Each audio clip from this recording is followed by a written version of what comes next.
அடுத்து வரும் நிகழ்ச்சியானது ஜாய்ஸ் மேயர் ஊழியங்களின் நண்பர்கள் மற்றும் பங்காளர்களால் தாங்கப்படுகிறது.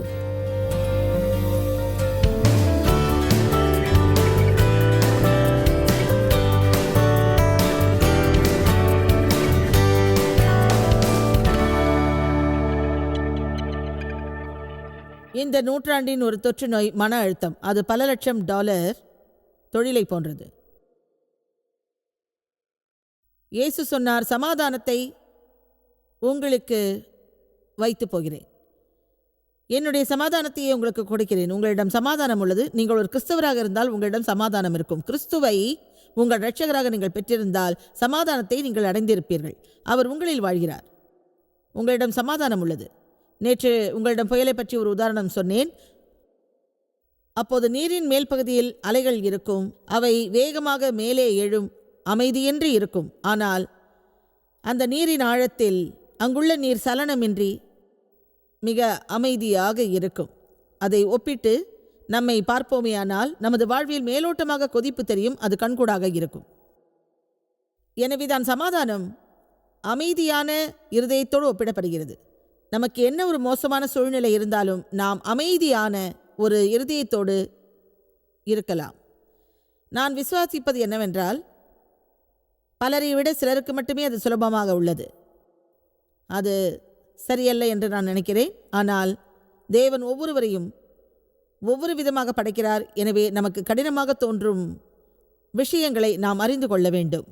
என் கணவர் எல்லாவற்றையும் சுலபமாக அறிந்து கொள்வார். எதை பற்றியும் கவலைப்பட மாட்டார். எனவே எங்கள் 48 ஆண்டு கால திருமண வாழ்வில் அவர் ஒரு தூய்மையான சமாதானத்தின் பிரதிபலிப்பாக உள்ளார். மறுபுறத்தில் எதற்கு எடுத்தாலும் நான் என் நகத்தை கடித்து கொண்டிருப்பேன்.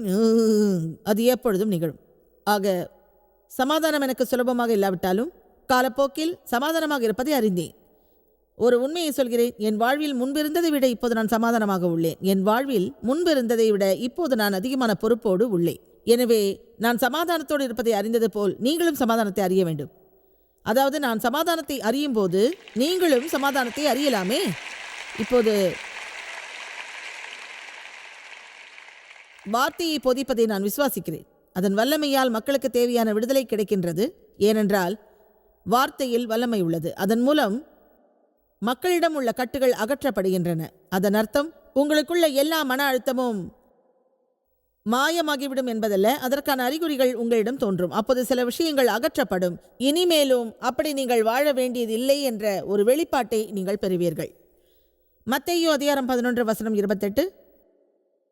வருத்தப்பட்டு பாரம் சுமக்கிறவர்களே, நீங்கள் எல்லோரும் என்னிடத்தில் வாருங்கள், நான் உங்களுக்கு இளைப்பாறுதல் தருவேன். நான் உங்களை விடுவித்து உங்கள் ஆத்துமாக்களை தூய்மையாக்குவேன். அது எனக்கு எப்படி தோன்றுகிறது என்றால், மன அழுத்தமின்றி வாழ நான் உங்களுக்கு போதிப்பேன். என் நுகத்தை உங்கள் மேல் ஏற்றுக்கொண்டு என்னிடமிருந்து கற்றுக்கொள்ளுங்கள். இந்த 2 வேத வசனங்களும் நான் சொல்ல முயற்சிப்பதை நிரூபிக்கிறது. நாம் வசனம் 28 படித்தால் அது இயேசுவிடம் நம்மை அழைப்பதை அறியலாம். அவர் நமக்காக அதை நிகழ்த்துவார். நீங்கள் அதிகமாக பாரம் சுமந்தால் என்னிடம் வாருங்கள், நான் உங்களுக்கு இளைப்பாறுதல் தருவேன். அதை நம் மனதில் ஏற்று நாம் அவரிடம் செல்ல வேண்டும்.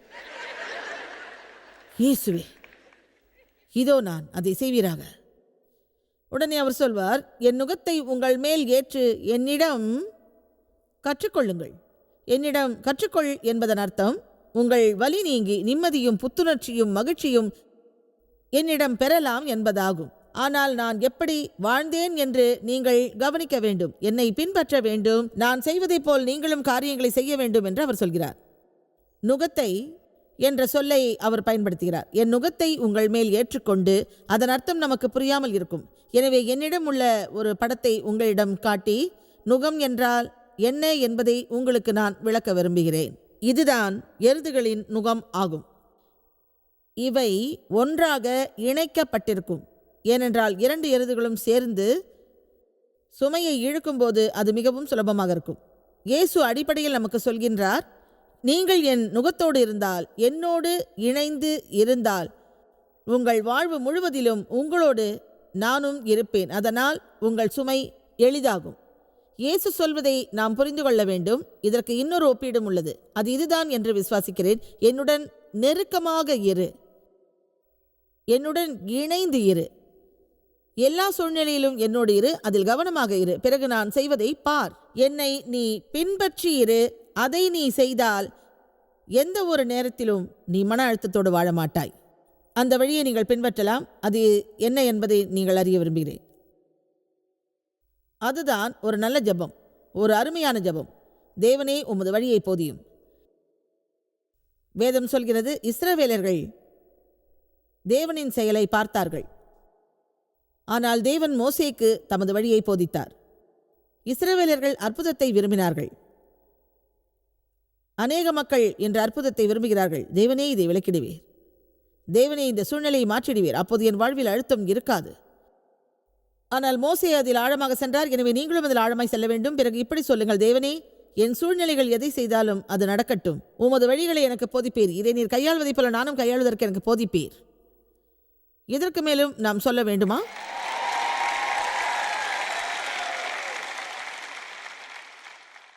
நேற்று உங்களுக்கு நான் சொன்னேன், என்னை சுற்றியுள்ள மக்களின் வாழ்வை மாற்றுவதற்காக. என் வாழ்வில் அதிக நாட்களை கழித்தேன். தேவ் செய்வது எனக்கு பிடிக்காவிட்டால் அவரை மாற்ற முயற்சிப்பேன் என்று. உங்கள் பிள்ளைகளை நீங்கள் நேசிப்பீர்கள், ஆனால் அவர்களின் எல்லா நடவடிக்கைகளும் உங்களுக்கு பிடிக்காது. என் பிள்ளைகளை நான் நேசிப்பேன், ஆனால் அவர்களின் எல்லா நடவடிக்கைகளிலும் நான் ஆர்வமாக இருக்க மாட்டேன். என்னுடைய ஒரு பிள்ளை என்னைப் போலவே பிரச்சனைக்கு உரியவன். எனவே அவனை கையாள்வது ஒரு இரவு பயங்கரம் போல இருக்கும். அவனை மாற்ற நான் முயற்சிப்பேன். தேவை மாற்ற முயற்சிப்பேன். என் குழந்தைகளை மாற்ற முயற்சிப்பேன். என் ஊழியம் வளர முயற்சிப்பேன். முயற்சி முயற்சி முயற்சி முயற்சி. ஆனால் அது வேலை செய்யாது. அது எப்போதும் வேலை செய்யாது. ஏனென்றால் என்னை சுற்றி உள்ளவைகளை நான் மாற்றுவதற்கு தேவன் விரும்பவில்லை. இதை சொல்வதன் மூலம் உங்களை குழப்ப நான் விரும்பவில்லை. ஆனால் நான் உங்களிடம் சொல்வது என்னவென்றால், உங்களை சுற்றியுள்ள எல்லாவற்றையும் மாற்றுவதற்கு தேவன் விரும்பவில்லை. உங்களை மாற்றவே அவர் விரும்புகிறார். இப்போது ஒரு விஷயத்தை நான் உணர்கிறேன்.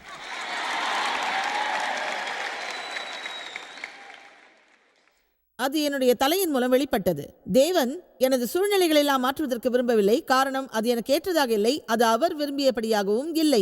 அவர் என்னை மாற்றிடவே விரும்பினார். என்னை மாற்றவே விரும்பினார். இயேசு சொன்னார், என்னை பின்பற்றி என்று. என்னை சுற்றி வா, உன் வாழ்வை அற்புதமாக்குகிறேன் என்று அவர் சொல்லவில்லை. என்னை கவனி, நான் செய்வதை நீ செய்வதற்கு அறிவாய் என்றுதான் கூறினார். இந்த அருமையான நற்செய்தியை நான் தொடர விரும்பிய போது இன்று காலையில் தேவன் அதில் சில விஷயங்களை இணைத்தார். அது இங்குள்ள மக்களுக்காக தேவன் வழங்கியுள்ள வார்த்தை என்று நான் விசுவாசிக்கிறேன்.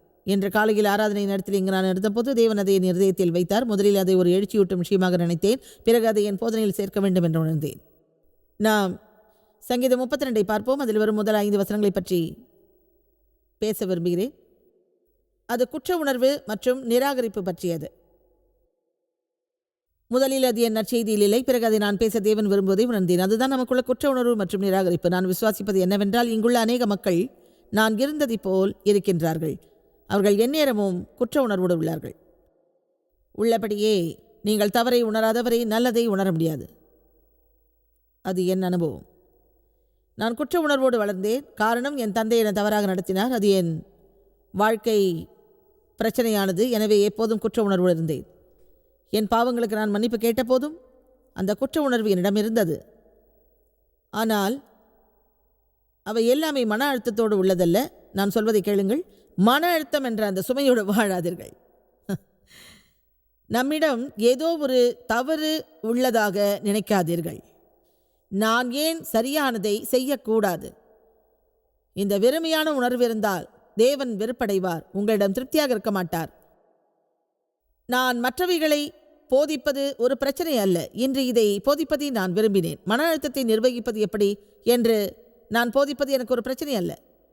இதை நீங்கள் உணராவிட்டால் உங்கள் வாழ்வில் எல்லாமே பிரச்சனையோடு இருக்கும். ஏனென்றால் நாம் ஏற்கனவே பாதிக்கப்பட்ட உணர்வோடு உள்ளோம். நம்மை பற்றி மோசமாக நாம் நினைக்கிறோம். எனவே எதையும் நம்மால் சரியாக செய்ய முடியாது. பிறகு நமக்கு நிகழக்கூடிய எல்லாமே நம்மை விளிம்பில் நிறுத்திவிடும். ஒரு முறை பிரஷர் குக்கரை பற்றிய ஒரு உதாரணத்தை தேவன் எனக்கு அறிவித்தார். நான் வளர்ந்தபோது அதை பயன்படுத்திய அளவுக்கு எல்லாரும் அதை பயன்படுத்துகிறார்களா என்பது எனக்கு தெரியாது. என் தாயாரிடம் ஒரு பிரஷர் குக்கர் இருந்தது. அதை பற்றி சொல்கிறேன். அது ஒரு பயமுறுத்தும் குடுவை. அவர் அதில் உணவுப் பொருளை வைப்பார், மூடியை பொருத்துவார், அதை அடைப்பார். பிறகு அதை திறக்க முடியாது. அதன் மேலே சலசலப்பு வரும். பிறகு அதிலிருந்து நீராவி வெளியேறும், தொடர்ந்து வெளியேறும். அப்போது உள்ளே உணவு தயாராக இருக்கும். அது வேகமாக நிகழும். விசில் வேகமாக அடித்து கொண்டிருக்கும். அந்த நேரத்தில் எப்போதும் என் தாயார் சொல்வார், அதை தொடாதே, அதை தொடாதே, அதை தொடாதே என்று. நானும் அந்த ப்ரெஷர் குக்கரை போல் இருக்க விரும்பினேன். என் உள்மனதில் எல்லா நினைவுகளும் இருந்தது. அதில் ஆவிக்குரியதும் இருக்கலாம். நானும் ஒரு வாரத்தில் பலமுறை திருச்சபைக்கு சென்றேன். அவை என் மனதை விட்டு நீங்கவில்லை. என்னிடம் என்ன தவறு உள்ளது? என்னால் ஏன் எதையும் சரியாக செய்ய முடியவில்லை? நான் சொல்வது யாருக்காவது புரிகிறதா? என் பார்வைக்கு நீங்கள் வெகுடியாக உள்ளீர்கள். என் உள்மனம் வெடித்தது. அப்போது சொல்வேன், இந்த வெறுப்பை வீட்டில் எல்லோரும் மீதும் காட்டுவேன். யாராவது இதை சரி செய்யுங்கள் என்பேன். நான் சொல்வது உங்களில் எவ்வளவு பேருக்கு புரிகிறது? சாதாரண விஷயங்களில் கூட நான் மிகவும் ஆவேசப்படுவேன். ஏனென்றால் எல்லா நேரமும் நான் மன அழுத்தத்தோடு இருப்பேன். பிறகு அது என் சூழ்நிலை என்று நினைப்பேன். நேர்மையாக சொல்கிறேன், என் உள்மனதில் உள்ள கவலைகள் தான் அதற்கு காரணம். பிறகு ஏதாவது ஒரு சூழ்நிலையில் யாராவது என்னை தொட்டால் நான் ஆவேசப்படுவேன். ப்ரெஷர் குக்கரை போலவே இருப்பேன். எனவே உங்களிடம் நான் சொல்ல விரும்புவது, இந்த நிலைமை மாறினால்தான் நீங்கள் முன்னேற முடியும். எனவே இந்த இடத்திலிருந்து நீங்கள் வெளியே சென்றவுடன் இப்போது உங்களுக்கு இருக்கும் நிலைமையை மீண்டும் மீண்டும் தொடர்ந்து எண்ணி பார்க்காதீர்கள் என்று கேட்டுக்கொள்கிறேன். என்னை பாருங்கள், ஒரு உண்மையை சொல்கிறேன். நாம் எல்லோரும் பரிசுத்தம் இல்லாதவர்கள், நானும் தான். எனவேதான் இயேசு நமக்காக வந்தார். இங்கே இருக்கும் யாரும் எல்லாவற்றையும் சரியாக செய்ய போவதில்லை. ஒரு நாள் கூட அது நடக்காது. ஒரு நாளும் நடக்காது. இன்று இந்த கூட்டத்திற்கு வரும் வழியிலும் நாம் எல்லோரும் பாவம் அளித்துள்ளோம்.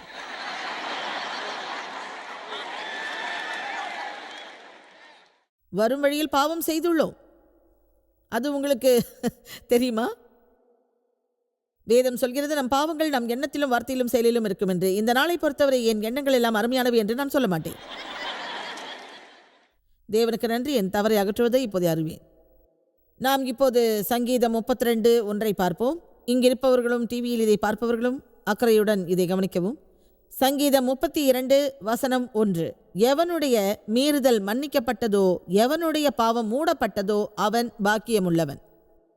எவனுடைய தீமையை கர்த்தர் எண்ணாதிருக்கிறாரோ, எவனுடைய ஆவியில் கபடம் இல்லாதிருக்கிறதோ அவன் பாக்கியமுள்ளவன். நான் அடக்கி வைத்தவரையும் நாளும் என் கதறுதலினாலே என் எலும்புகள் உலர்ந்து போயிற்று. இரவும் பகலும் என்மேல் உம்முடைய கை பாரமாயிருந்ததினால் என் பலம் வெப்பகால வறட்சி போல வறண்டு போயிற்று. சேலா. அமைதியாக அதை சற்று சிந்தியுங்கள். அடுத்து பார்ப்போமா? வசனம் 5. நான் என் தீமையை மறைக்காமல் என் பாவத்தை உமக்கு அறிக்கையிட்டேன். என் மீறுதல்களை கர்த்தருக்கு அறிக்கையிடுவேன் என்றேன். தொடர்ந்து என் கடந்த கால தீமைகளை முடியும் வரை நான் சொல்லுவேன். தேவரீர் என் பாவத்தின் குற்றத்தை மன்னித்தீர். அதை பற்றி அமைதியாக சிந்திப்பேன். நீர் என்னை உடனே மன்னித்தீர். என் பாவத்தை மட்டுமல்ல, அதோடு கூட என் குற்றத்தை உங்களை ஒன்று கேட்கிறேன். தேவன் நமது பாவத்தை மன்னித்தால் இனியும் நாம் ஏன் குற்றத்தை நினைக்க வேண்டும்? எனவே நீங்கள் நிராகரிப்போடு வாழ வேண்டிய அவசியமில்லை. நம்மை நாமே வெறுப்பது மத ரீதியானது என்று நாம் நினைக்கின்றோம். ஆமாம்மா, நான் நல்லவனே இல்லை. கவனியுங்கள், நீங்கள் நீதி என்னும் அங்கியை அணிய வேண்டும். பிறகு உங்கள் தலை உயரட்டும். ஏனென்றால் நீங்கள் வால் அல்ல, தலை. தேவன் உங்களை நேசிக்கிறார். நீங்கள் மேலானவர் கீழானவர் அல்ல, தேவனால் அபிஷேகிக்கப்பட்டுள்ளீர்கள். ஆமென். இந்த உலகில் யாரோ ஒருவருக்கு நீங்கள் தேவை. உங்கள் மனதில் உங்களை பற்றிய சரியான ஒரு எண்ணம் உள்ளவரை உங்கள் வாழ்வில் மன அழுத்தம் என்ற சுமையை உங்களால் அகற்ற முடியாது. உங்களை நீங்கள் விரும்பாவிட்டால் உங்களோடு சமரசம் செய்து கொள்ளுங்கள். ஏனென்றால் உங்கள் வாழ்வின் எல்லா பகுதியிலும் நீங்களே இருப்பீர்கள். உங்களோடு நீங்கள் இணக்கம் காட்டாவிட்டால் எல்லாமே மிக கடினமாகும். ஆமென். யாருக்காவது அது தேவையா? அது தேவைதான் என்று நான் நம்புகிறேன். இயேசு சொன்னார், என்னிடம் வந்து என்னை அறிவாய். முதலாவதாக நாம் மன்னிப்பை பெற வேண்டும் என்றும் பின்னர் நிராகரிப்பில் வாழக்கூடாது என்றும் இயேசு நமக்கு போதிக்கிறார். மன அழுத்தத்தை போக்க இயேசு 4 வழிகளை கையாண்டார். நீங்கள் கேட்கலாம், இயேசுவுக்கு மன அழுத்தமா என்று. ஆம், அதை பற்றி நேற்று கூட பேசினோம். பிறருக்கு நன்மை செய்வதற்கு அவர் சென்ற இடங்களில் எல்லாம் அவரை கொல்ல முயற்சி நடந்தது. அதை பற்றி மீண்டும் நான் பேசப்போவதில்லை. யூதாஸ் 30 வெள்ளிக்காசுகளுக்காக அவருக்கு துரோகம் செய்தான். பேதுரு அவரை மறுத்தான். அது ஒரு மோசமான நாள். நமக்கும் ஒரு மோசமான நாள் வரக்கூடும். முதலாவதாக எல்லாவற்றிலும் அவர் தேவனை விசுவாசித்தார். 1 பேதுரு 2:23 அடுத்து பார்க்கலாம். உங்களில் சிலருக்கு பல விஷயங்களில் மன அழுத்தம் இருக்கலாம். அதில் ஒன்றை கூட உங்களால் போக்க முடியாமலும் இருக்கலாம். அது தேவனால் மட்டுமே முடியும். அதை தேவனிடம் கொடுங்கள். அதில் உங்கள் கடந்த கால குழப்பமும் எதிர்கால குழப்பமும் பிள்ளைகள் பற்றிய குழப்பமும் கூட இருக்கலாம். 1 பேதுரு 2:23 அதை நேசிக்கிறேன். அவர் இழிவுபடுத்தப்படும் போது பதில் செய்யாமலும் பாடுபடும் போது பயமுறுத்தாமலும் நீதியை தீர்ப்பு செய்கிறவர்களுக்கு அவர் ஒப்புவித்தார். மீண்டும் இதை சொல்கிறேன், பாடுபடும் போது பயமுறுத்தாமலும் நீதியாய் தீர்ப்பு செய்கிறவர்களுக்கு தம்மையும் எல்லாவற்றையும் அவர் ஒப்புவித்தார். அந்த வசனத்தை நேசிக்கிறேன். அது என் அலுவலக சுவற்றில் பொருத்தியுள்ளேன். அது எனக்கு எப்போதும் ஒன்றை நினைவூட்டும். அதாவது எல்லாவற்றிலும், சிறிய விஷயத்திலும் பெரிய விஷயத்திலும் நடைபெறும் அனைத்து விஷயங்களிலும் அவரை விசுவாசிக்க வேண்டும் என்பதை நினைவூட்டும். தேவன் நமக்காக உள்ளார். அதை நீங்கள் அறியாவிட்டால் அது உங்கள் தவறு. யாராவது என்னை தவறாக நடத்தினால் அவர்களை வெறுப்பதில் என் காலத்தை வீணடிக்க மாட்டேன். அதை அவர்கள் தானாகவே சரி செய்வார்கள் என்று நம்புவேன். எனவே ஒவ்வொரு சிறிய விஷயத்திலும் நீங்கள் தேவனை விசுவாசிக்க வேண்டும். ஏனென்றால் விசுவாசம்தான் நமது ஏமாற்றங்களுக்கான விடையாகும். இரண்டாவதாக, இயேசு தொடர்ந்து ஜெபித்தார். அவர் எப்போதும் மக்களோடு ஒன்றாக கூடி ஜெபிப்பார். விரைவாக எழுந்து ஜெபிப்பார். சில சமயம் இரவு முழுவதும் ஜெபித்திருக்கிறார். அந்த வசனங்களை பற்றி அதிக நேரம் நான் பேசப்போவது இல்லை. இயேசு கெத்செமனே தோட்டத்தில் இருந்தபடி தமது வாழ்வின் கடுமையான நேரத்தை சந்திக்க தம்மை ஆயத்தப்படுத்தினார். அப்போது அவர் தமது சிஷ்யர்களை பார்த்து தம்மோடு ஜெபிக்குமாறு சொன்னார். வேதத்தை படித்ததன் மூலம் நீங்கள் அறிந்திருப்பீர்கள், அவரது சிஷ்யர்கள் உறங்கினார்கள். அவர் தம்மோடு பேதுருவையும் ஜெபதேயுவின் 2 பிள்ளைகளையும் அழைத்துச் சென்று தமது துயரத்தை வெளிப்படுத்தினார். அவர்களிடம் அவர் சொன்னார், தான் உணர்ந்ததை அப்படியே சொன்னார். ஆனால் நாம் உணர்ந்ததை அப்படியே நாம் சொல்ல மாட்டோம். அவர் சொன்னார், என் ஆத்மா மிகவும் கவலையோடும் துக்கத்தோடும் உள்ளது. எனவே நான் துன்பத்தில் மரிக்கிறேன். இங்கே இருங்கள், விழித்திருங்கள், நடப்பதை பாருங்கள். சிறிது நேரம் அவர் விலகிச் சென்றார். மீண்டும் அவர் அங்கே வந்தபோது அவர்கள் உறங்கியபடி இருந்தனர். அவர்களை விட்டு அவர் சற்று விலகி இருந்த போதும் அவருக்கு நேர்ந்த ஒரு விஷயம் அவருக்கான ஆற்றலை தந்தது. ஒரு தேவதூதன் அவரிடம் வந்து சேர்ந்தான். அவரை ஆவியில் அவன் பலப்படுத்தினான். அதாவது அவரிடம் வந்து சேர்ந்த தேவதூதன் அவரை ஆவியில் பலப்படுத்தினான். கவனமாய் கேளுங்கள், அவர் நம்மை பலப்படுத்துவார். நாம் எப்போதும் ஜெபிப்பதால் மட்டும் தேவன் நமது துயரங்களை எல்லாம் போக்க மாட்டார். ஆனால் நம்மை பலப்படுத்துவதையே அவர் விரும்புகின்றார். ஒரு நல்ல குணத்தோடு நாம் இருப்பதற்கான ஆற்றலையும் அவர் தருகிறார்.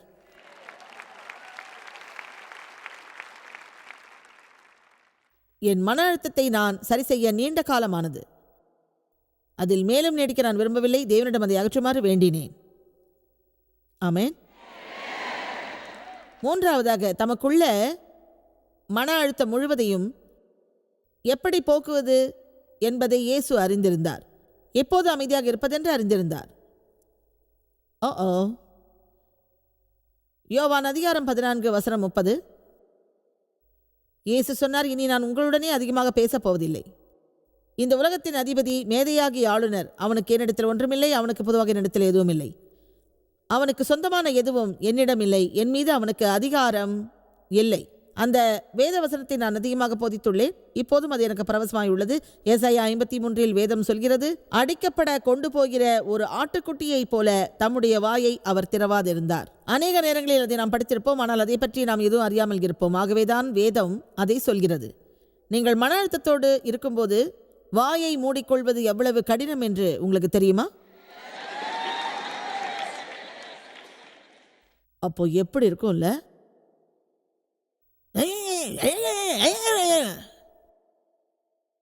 அதிலிருந்து நாம் பாடம் கற்க வேண்டும். இதை கவனியுங்கள். இயேசு சொன்னார், என் நுகத்தை ஏற்றி என்னிடம் கற்றுக்கொள்ளுங்கள். தமக்கிருந்த கடுமையான மன அழுத்தத்தை இயேசு எப்படி கையாண்டார் என்பதை அதிலிருந்து நாம் அறியலாம். அவர் வாயை திறக்கவில்லை என்று வேதம் சொல்கிறது.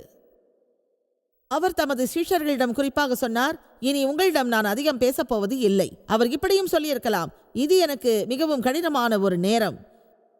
என் எதிரிக்கு என்னை பற்றிக்கொள்ள வேறு எதுவும் இல்லை. எனவே என் வாயை நான் திறக்கப் போவதில்லை. நான் சொல்லக்கூடாது எதையும் சொல்லப்போவதில்லை. அதன் மூலம் அவனுக்கு வழிவிட நான் தயாராக இல்லை. அன்றைய தினத்தில் இயேசு தம் வாயை திறக்காது உங்களில் எவ்வளவு பேருக்கு மகிழ்ச்சியாக உள்ளது? அது மிகவும் உற்சாகமான ஒரு விஷயம். மத்தேயு அதிகாரம் 27 வசனம் 12 முதல் 14 வரை அது சொல்கிறது, பிரதான ஆசாரியரும் மூப்பரும் அவர் மேல் குற்றம் சாட்டும் போது அவர் பதில் ஒன்றும் சொல்லவில்லை. அப்பொழுது பிலாத்து அவரை நோக்கி, இவர்கள் உன்மேல் எத்தனையோ குற்றங்களை சாட்டுகிறார்களே, அவை உன் காதில் விழவில்லையா என்றான். அவரோ ஒரு வார்த்தையும் பதிலாக சொல்லவில்லை. அதனால் ஆளுநர் மிக வியப்படைந்தான். நீங்கள் ஒரு நல்ல மனிதன் என்று பிறர் ஒப்புக்கொள்வது கடினம். நீங்கள் எப்படியோ தெரியாது, ஆனால் நமக்காக நாம் வாதாடுவது மிக கடினம். என்னை நீங்கள் யாரும் புரிந்து கொள்ளவில்லை, சிறிதும் புரிந்து கொள்ளவில்லை. என்னை பற்றி தவறாக நினைக்கிறீர்கள். நான் ஒரு நல்ல மனிதன் என்று உங்களை திருப்திப்படுத்த அனுமதியுங்கள் என்போம். இயேசு அப்படி எதுவும் சொல்லவில்லை. பிலாத்துவுக்கும் ஏரோதுவுக்கும் அவர் பதில் சொல்லவில்லை. தம்மீது புகார் சொல்லப்பட்ட போது அவர் அமைதியாக இருந்தார். நமக்காக நாம் எதுவும் வாதாட முடியாது என்று நான் சொல்லவில்லை, ஆனால் அநேக நேரங்களில் அது மோசமாகி விடுகிறது. இயேசு சிலுவையில் அறையப்பட்டார். அதில் எனக்கு ஒரு ஆச்சரியம். இயேசு சிலுவையில் அறையப்பட்ட 5 மணி நேரம் 59 நிமிடங்களானது. அந்த நேரத்தில் பதிவில் உள்ளபடி அவர் கிரேக்க மொழியில் 41 வார்த்தைகள் பேசினார். அது ஆங்கிலத்தில் 51 வார்த்தைகளாக உள்ளது. அவர் சிலுவையில் அறையப்பட்ட அந்த 5 மணி நேரம் 59 நிமிடத்தில் அந்த வார்த்தைகளை பேசுவதற்கு அவருக்கு சுமார் 1 நிமிடமே ஆகியிருக்கும். ஆக அந்த 5 மணி நேரம் 59 நிமிடத்தில் அவர் மிக அமைதியாகவே இருந்தார். ஆமென். நான்காவதாக இயேசு செய்த காரியம் மன்னித்தலின் மூலம் விரைவாக நமது மன அழுத்தத்தை அவர் போக்குகின்றார்.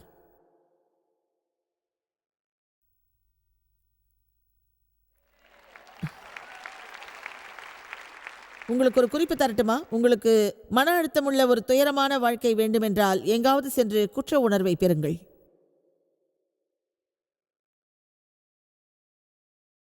பிறகு இப்படி தொடர்ந்து சொல்லுங்கள், என்னால் அதற்கு உதவ முடியவில்லை, நான் வருந்துகிறேன். நான் உணர்ச்சி வசப்படும் ஒரு நபர், எனது உணர்ச்சிகள் சுலபமாக பாதிக்கப்படும் என்று. அதை நிறுத்துங்கள். யார் ஒருவர் விரும்பினாலும் அவர்கள் உணர்ச்சி சுலபமாக பாதிக்கப்படும், அது உண்மை. சிலுவையில் இயேசு சொன்னார், பிதாவே அவர்களை மன்னியும், தாங்கள் செய்வதை அவர்கள் அறியவில்லை. சிலுவையில் அப்படி சொன்னார். அந்த மக்களையே அவர் மன்னித்திருக்கும் போது நமது அன்றாட வாழ்வில் நாம் செய்யும் தவறுகளுக்கு அவரிடம் மன்னிப்பு கேட்கலாம். நீங்கள் என்னிடம் எதிர்பார்ப்பதை அப்படியே நான் சொல்கிறேனா என்பது எனக்கு தெரியாது, ஆனால் நான் உங்களுக்கு போதிப்பது மன அழுத்தத்தை போக்குவதை பற்றியதாகுமானால் அது மட்டுமே உங்களுக்கு நல்ல பலனை தராது. உங்கள் மன அழுத்தத்திலிருந்து நீங்கள் விடுபடலாம். முதலில் அதற்கான காரணத்தை நீங்கள் அறிய வேண்டும். ஆனால் நீங்கள் குற்ற உணர்வோடு இருந்தால், பிறர் மீது வெறுப்புடன் இருந்தால், பிறர் உங்களை பற்றி என்ன நினைக்கிறார்களோ என்ற கவலையோடு இருந்தால், அதை பற்றி எல்லா நேரமும் பேசியபடி இருந்தால் உங்கள் மன அழுத்தம் மேலும் அதிகரிக்கும். ஏனென்றால் உண்மையான மன அழுத்தம் நம்மை சுற்றி நிகழ்வதிலிருந்து வருவதில்லை, நம் உள் மனதிலிருந்து தான் அது வருகிறது. ஆமென். அதை நீங்கள் புரிந்து கொண்டால் எப்போதும் மகிழ்ச்சியாக இருக்கலாம். அப்போஸ்தலர் 24:16 அதை நீங்கள் பார்க்க விரும்புகிறேன். அது ஒரு மகத்தான வேத வசனமாகும். அப்போஸ்தலர் பவுல் சொல்லியிருக்கிறார், நான் எப்பொழுதும் குற்றமற்ற மனசாட்சியை உடையவனாய் இருக்க முயற்சி செய்கிறேன். என் தேகத்தை சங்கடப்படுத்தாமல், யார் மீது உள்ள பற்றையும் புண்படுத்தாமல், பரிசுத்த உணர்வோடு உலக பிரகாரமான ஆசைகளை களைந்து எல்லாவற்றையும் விட முயற்சி செய்கின்றேன். இதனால் நான் தேவனுக்கும் மனிதருக்கு முன்பாக குற்றமற்ற மனசாட்சி உடையவனாயிருக்க முயற்சி செய்கிறேன். அதை நான் நேசிக்கிறேன். பவுல் சொன்னார், இதை நான் முயற்சி செய்கிறேன் என்று. அது தானாக உங்களை தேடி வராது. தினமும் காலையில் எழுந்து அதற்கான முயற்சியை நீங்கள் செய்ய வேண்டும். தினமும் நம் மாம்ச இச்சைகளுக்கு மறுப்பு சொல்ல வேண்டும். தினமும் நம்மை நாம் ஒழுங்குபடுத்திக் கொள்ள வேண்டும். அது ஏன் தெரியுமா?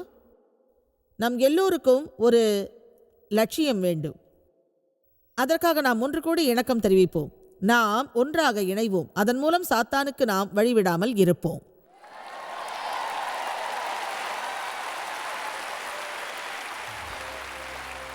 எப்போது நமக்கு மன அழுத்தம் வந்தாலும் நாம் இப்படி சொல்வோம். எல்லோரும் சொல்லுங்கள், no no no no no no no no no no. அதை நான் பலமுறை சொல்லிவிட்டேன், இனி சொல்லப் போவதில்லை. உண்மையை சொல்லப்போனால் உங்கள் வாழ்வில் மன அழுத்தத்தை குறைப்பது நல்லதுதானே? அதன் பிறகு தேவனின் உதவிக்கு நாம் பாத்திரமாக இருக்கலாம். 1 பேதுரு 5:7 அவர் உங்களை விசாரிக்கிறவரானபடியால் உங்கள் கவலைகளை அவர் மேல் வையுங்கள்.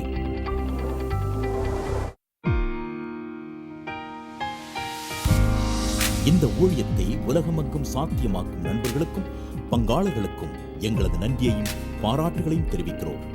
ஒன்றாய் இணைந்து நாம் பசியுள்ளவர்களை போஷித்து உடைகளை கொடுத்து தேசங்களுக்கு சுவிசேஷத்தை சொல்லி வருகிறோம்.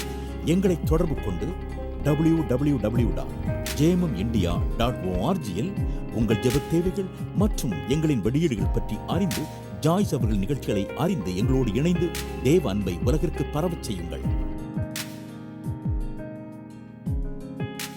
அடுத்து வரும் நிகழ்ச்சியானது ஜாய்ஸ் மேயர் ஊழியங்களின் நண்பர்கள் மற்றும் பங்காளர்களால் தாங்கப்படுகிறது.